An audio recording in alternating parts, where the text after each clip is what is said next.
Apapun dia itu, nah harapan sih, marilah kita semua mendukung program-program mereka. Ucapan selamat ini tentunya adalah merupakan sebuah hal yang sangat positif bagi kami sebagai masyarakat. Karena sebuah paslon dengan terlepas daripada apapun yang menjadi sebuah kondisi yang sudah dilaksanakan, jadi ternyata memang sudah ada sebuah kedewasaan berpolitik. Nah, biar tidak nanti hal-hal yang sudah terjadi pada saat kampanye ini terbawa terus sampai selanjutnya, itu tidak sudahlah.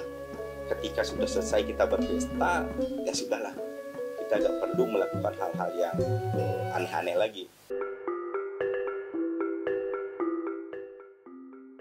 Pelaksanaan pemilihan kepala daerah pilkada di Bali khususnya sudah selesai tahapan penggunaan hak suara pada masing-masing TPS.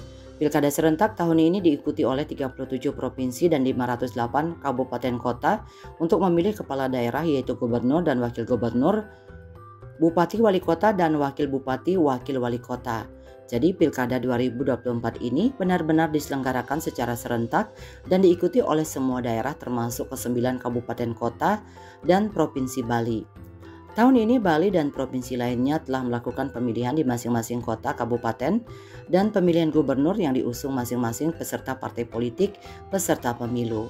Tentunya setelah pemungutan suara, tahapan yang akan dilakukan adalah penentuan calon kepala daerah terpilih berdasarkan hasil penghitungan suara sementara hingga tetap dan ditetapkan sebagai kepala daerah terpilih 2024-2029.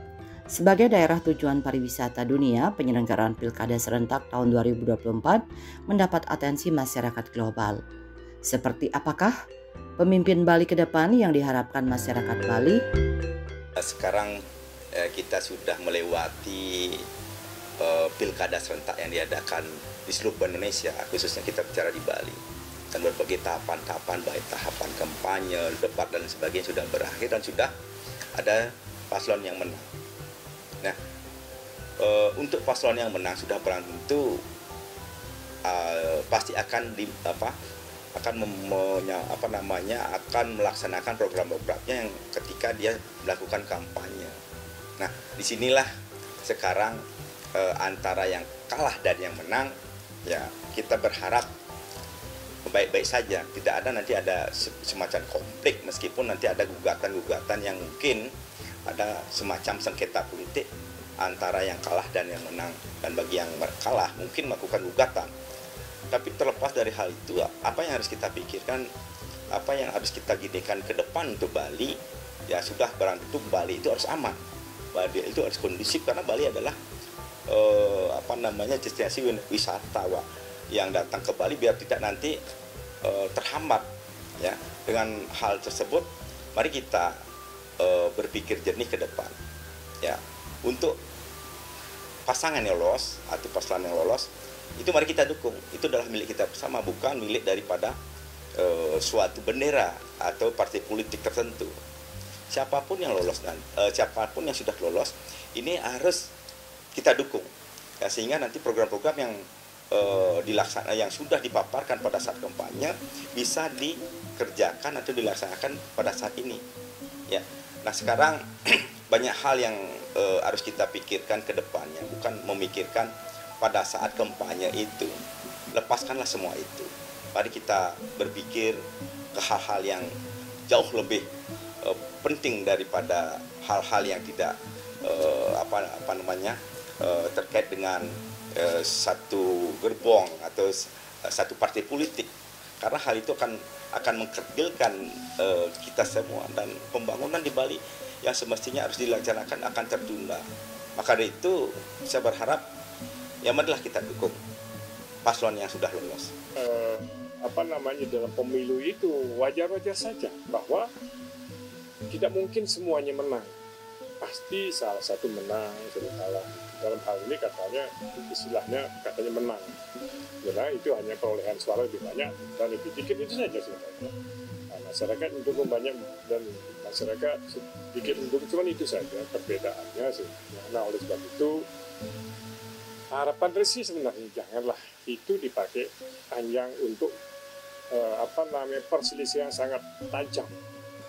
Kalau yang kalah, ya menyadarilah bahwa sedikit pemilihnya, artinya lebih sedikit atau tidak terlalu selisihnya juga tidak terlalu banyak.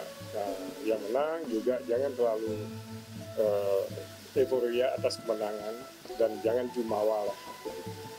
Itu sebenarnya. Karena ke depan 5 tahun depan ini kita sungsung Bali ini harus lebih baik. Itu nah, pemilihan ini kan artinya rakyat sudah memutuskan bahwa salah satunya akan memimpin Bali ini ke depan selama 5 tahun ini, baik itu provinsi maupun kabupaten dan kota. Nah, siapapun dia itu, nah harapannya sih, marilah kita semua mendukung program-program mereka demi untuk kita semua rakyat Bali secara umum keseluruhan di Bali. Ya harapan juga, nah sisi yang menang juga harus memikirkan kesejahteraan rakyat. Artinya apalagi dalam kampanyenya mereka tuh harus satya wacana kepada program-program yang ditawarkan saat kampanye. Jadi dengan sudah berjalannya pilkada yang dilaksanakan di Provinsi Bali, baik pemilihan gubernur, wakil gubernur, dan pemilihan bupati, wali kota di 9 kabupaten kota yang ada di Bali sudah berjalan. Harapan kita sampai penghitungan suara nanti yang dilaksanakan resmi oleh KPU akan berjalan lancar dan baik. Jadi yang perlu kita maknai dalam hal ini tentunya pertama, jadi di mana dalam sebuah proses yang sudah berjalan yang kita sering artinya identifikasikan bahwa politik ini adalah pemilu ini adalah sering diidentifikasikan dengan sebuah syarat dengan kepentingan masing-masing. Nah, sering ada terjadinya kampanye yang saling menyudutkan dan ada berita-berita hoax dan ada yang kesannya fitnah. Jadi itulah yang sering kita khawatirkan agar tidak berbekas setelah pemilu. Karena ini adalah merupakan pesta demokrasi yang harus kita pahami adalah merupakan sebuah pendewasaan daripada masyarakat berpolitik, khususnya kita di Bali setelah zaman masa reformasi itu kurang lebih sudah hampir 25 tahun. Sehingga kita harus pahami bagaimana kita menunjukkan bahwa kualitas pemilu ini adalah merupakan sebuah kualitas dari 24 ini adalah kualitas yang harus baik, jadi bisa dimaknai dengan baik. Dan itu akhirnya terjadi. Jadi setelah penghitungan kemarin, jadi kita baca di media, jadi salah satu daripada paslon sudah mengucapkan selamat kepada calon yang sudah dianggap unggul dalam hitung-hitungan quick count atau real count di hitung-hitungan masing-masing paslon. Jadi sehingga ucapan selamat ini tentunya adalah merupakan sebuah hal yang sangat positif bagi kami sebagai masyarakat. Karena sebuah paslon dengan terlepas daripada apapun yang menjadi sebuah kondisi yang sudah dilaksanakan, jadi ini ternyata memang sudah ada sebuah kedewasaan berpolitik. Kita menyadari politik pada hakikatnya adalah usaha bersama untuk mencapai kehidupan yang lebih baik, dan untuk mewujudkan hal tersebut masyarakat memilih pemimpin sesuai dengan tingkatannya. Karena konstitusi yang berlaku menetapkan bahwa pemimpin negara, kepala daerah hanya dapat dipilih melalui peristiwa politik, yaitu pemilu, sebagai proses pergantian kekuasaan yang sah dan terselenggara secara regulatif. Tentunya menjadi harapan kita semua bagi calon terpilih agar dapat menjalankan janjinya selama kampanye serta tidak merayakan kemenangannya dengan berlebihan sehingga bisa menimbulkan sebuah gesekan. Begitu juga sebaliknya bagi yang kalah hendaknya menerima kekalahan dengan lapang dada.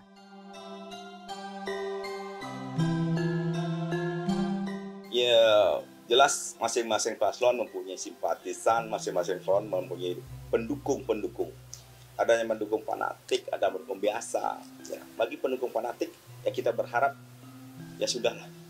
Karena pemilu atau pilkada akan terus ya setiap 5 tahun pasti kita akan lakukan. Ya, kita akan pesta dalam sebuah demokrasi. Ya. Nah, sekarang sudah habis pesta. Ya kita menikmati apa hasil pesta itu di dalam sebuah kontestasi, jelas sudah ada yang kalah dan yang menang. Untuk pedagang penatik misalnya tidak perlu ada melakukan hal-hal yang di luar suatu kewajaran, karena negara ini negara hukum. Ya, mari kita hormati apa hasilnya dan pemenangnya sudah jelas. Ya, mari kita dukung. Ya, terlepas dari hal like and dislike itu abaikan dulu. Kita lihat daripada Bali ini, ya. Kalau Bali ini tidak bagus ya dunia akan berkata lain nanti. Dunia akan menyoroti hal-hal yang tidak bagus. Wisatawan akan tidak bisa datang ke Bali lagi karena melihat sesuatu yang kios. Maka itu marilah kita pikirkan ke depan.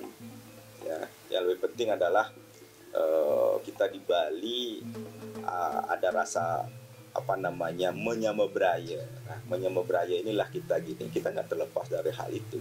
Karena kita di Bali berbudaya, beragama. Kita sering melakukan sebuah upacara-upacara.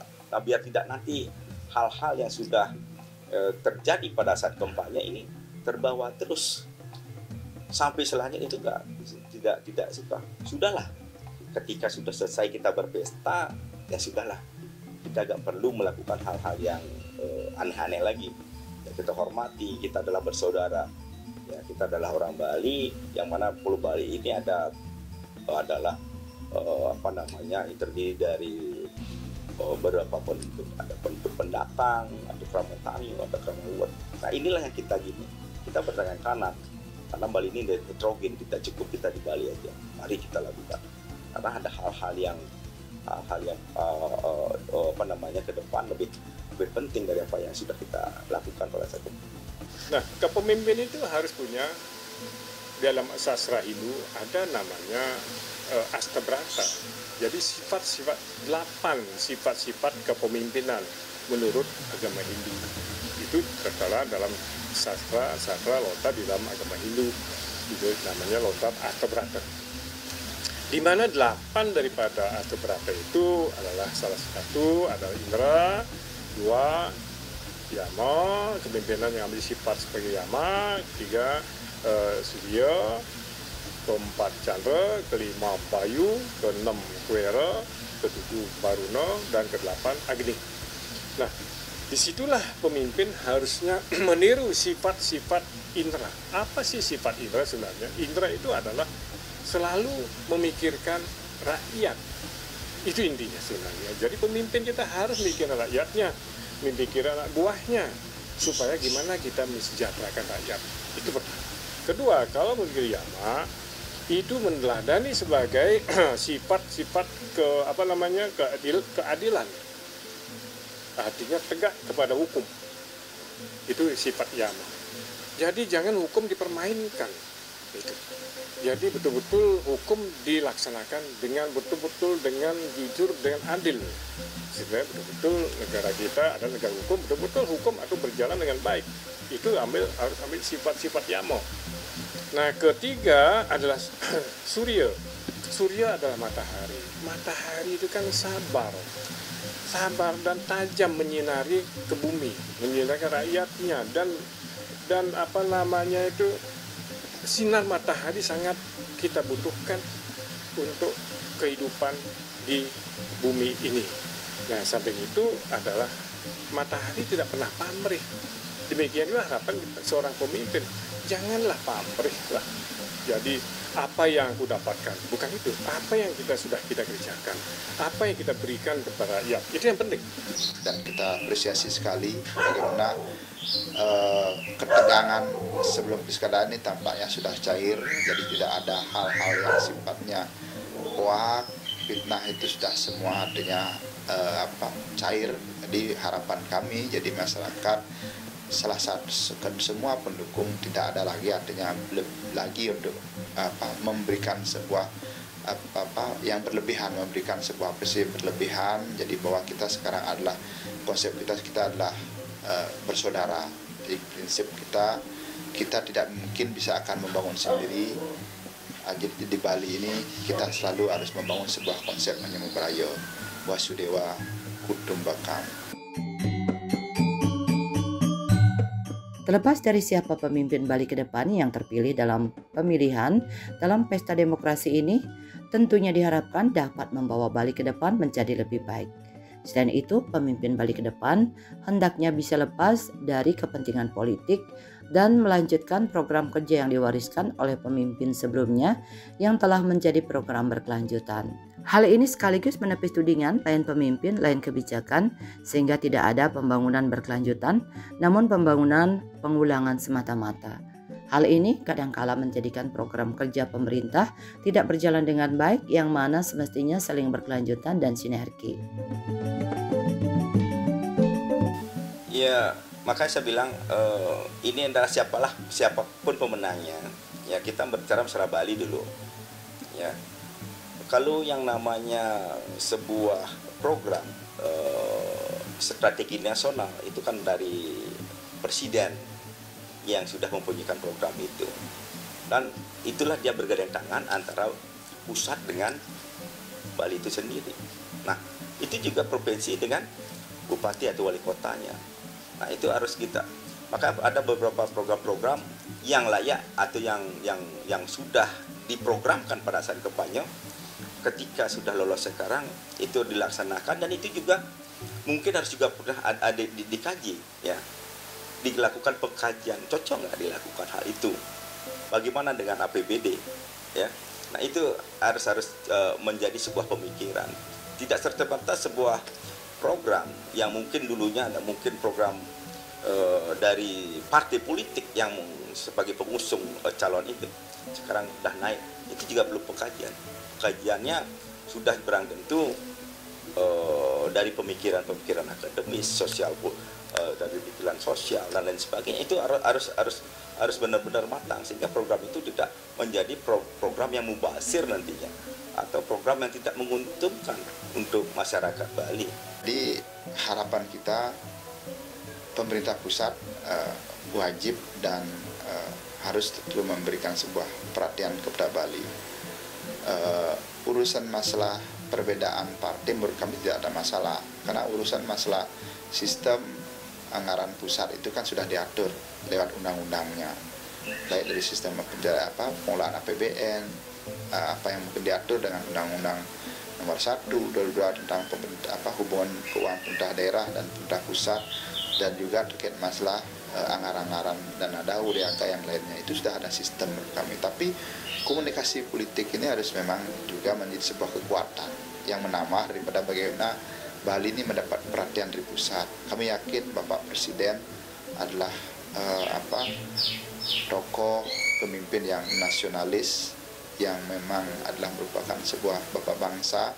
Kami yakin, jadi beliau tentunya akan bijak artinya bagaimana untuk memberikan sebuah keadilan dan melihat daripada Bali ini adalah milik beliau.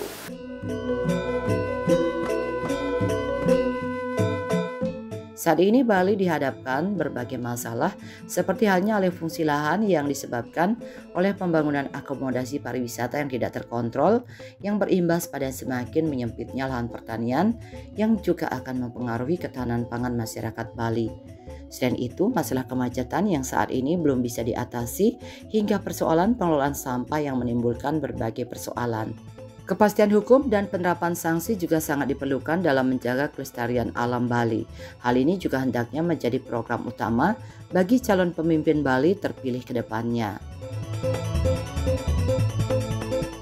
Ya, sebagai pemimpin Bali ya yang lolos dalam pilkada ini, ya banyak sebenarnya ada PR yang sangat urgent. Misalnya ada kemacetan, ada sampah. Dan itu juga ada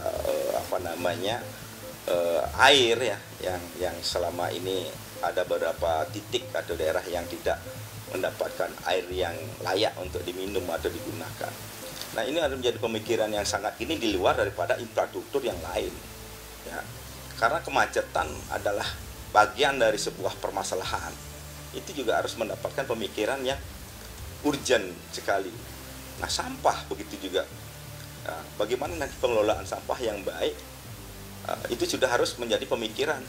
Bagaimana nanti biar tidak menumpuknya sampah, karena itu setiap hari akan ada produksi sampah. berarti itu harus dapat pemikiran bagaimana pengelolaan sampah itu biar habis dan selesai dengan tidak menyisakan sebuah permasalahan sosial di masyarakat. Jadi itu menurut kami memang harus menjadi salah satu program yang harus diprioritaskan. Jadi salah satu yang memang muncul jadi isu-isu yang sentral ini, yang pertama terkait masalah kemacetan. Bagaimana macet itu akan menjadi sebuah program prioritas ketika nanti pasangan Koster Giri sudah artinya bisa memimpin Bali untuk dari 2025 ini. Jadi terkait masalah kemacetan, persoalan masalah sampah terutama. Jadi masalah sampah ini menurut kami adalah persoalan sangat serius yang tidak boleh dilakukan oleh setengah, tidak hanya bisa diselesaikan dengan regulasi, tidak oleh hanya sebuah jargon saja. Jadi ini hal yang sangat fundamental, jangan sampai kita terlambat terkait masalah ini. Jadi ini adalah merupakan isu sentral yang kami memang muncul pada saat artinya selama masa dan juga terkait masalah pariwisata kita. Jadi pariwisata yang sudah tidak sehat seolah di Bali, yang kesannya adalah pariwisata murah, bagaimana nih kita membangun betul-betul pariwisata yang betul-betul mempunyai sebuah kualitas dengan adat, budaya, agama, dan kita menjaga daripada konsep-konsep kesucian kita. Nah inilah menurut kita yang memang harus menjadi sebuah sinergi antara dua calon pemimpinan kemarin yang membangun, ingin betul-betul ingin memberikan yang terbaik untuk Bali. Kalau melihat kawasan suci yang ada di Bali, kita sudah punya aturan peneleng, penimpuk, ada ukur jarak antara bangunan dengan kawasan suci. Nah sekarang ini terus saja, kalau salah wawancara yang lalu sudah disampaikan, ada banyak pelanggaran. Lihat saja contoh batu bolong, Canggu. Villa-villa nempel dengan pura besar, itu luar biasa, bersih sepih melihatnya. Pantai-pantai dikuasai, pada pantai untuk upacara kesucian, misalnya melasti apa segala, sangat terganggu. Begitu melakukan upacara, di sana orang-orang turis-turis tidak tahu diri. Nah ini tentu. Nah saat itu kalau memang dari wisata, gimana kita mengatasi lingkungan itu sendiri? Itu kan masuk lingkungan kita, karena dimanapun agama Hindu ajarannya tidak lepas daripada hubung kita dengan ide sang Widi, hubung kita sesama manusia, dan hubung kita dengan lingkungan harus harmonis semua. Nah ketika kami dilihat di Canggu Melasti, banyak orang yang pakai bikini keluar di depan kita sedang sembahyang, itu kan tidak bagus lah. Nah ini harus perlu ditertibkan. Kedua, bangunan-bangunan itu perlu ditertibkan. Nah sekarang yang punya power siapa? Yang punya regulasi siapa? Kan pemerintah daerah, baik provinsi maupun kabupaten, harus tegas. Jangan ngeluaran aturan saja tapi tidak ada pengawasan di lapangan. Nyata-nyata di Canggu itu nempel pura dengan bangunan. Itu tidak ada jarak peneleng kalau pura tingkat Satkayang itu peneleng atau ini ada ukurannya itu jaraknya. Kalau itu digunakan aman kita di Bali. Itu kira-kira, apalagi lihat di pantai, pantai sekarang kacau balau udah lihat di Bali. Jadi, artinya kita di Bali ini sudah terlalu terlalu mengikuti irama-irama orang dari luar. Pemerataan kue pariwisata di Bali kini menimbulkan berbagai masalah, salah satunya masing-masing daerah berlomba-lomba untuk membangun akomodasi pariwisata sebagai sektor unggulan dengan mengenyampingkan RT/RW Bali.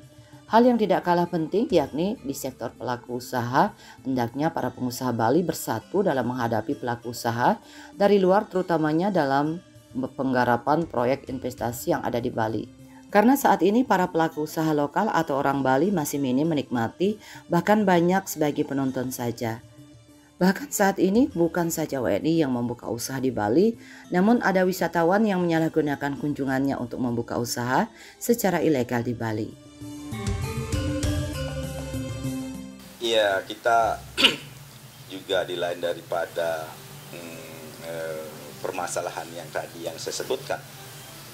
Sekarang ini sangat menonjol terkait dengan permasalahan wisatawan yang notabene yang tanda kutip yang ugal-ugalan, dan ada menyalahi sebuah aturan yang berlaku di Bali ini sendiri. Yang dimana wisatawan itu terkadang ya sudah melewati batas daripada aturan-aturan yang ada di Bali. Ya contoh aja, kita berbicara misalnya di jalan dulu. Terkadang di jalan mereka ugal-ugalan sampai melakukan suatu hal-hal yang tidak semestinya dilakukan. Misalnya, ya contoh aja kayak waktu ini ada semacam hal yang sangat luar biasa, yaitu ada truk yang diambil di jalan, terus dia rampas truknya orang, terus dia bawa dan malah kabur. Dan dia berapa gini dia tabrak dan sampai di bandara, dan banyak juga korban yang waktu itu, baik pematerial dan juga hal-hal yang tidak tidak diinginkan oleh masyarakat, apalagi sampai di bandara itu tempatnya sangat vital.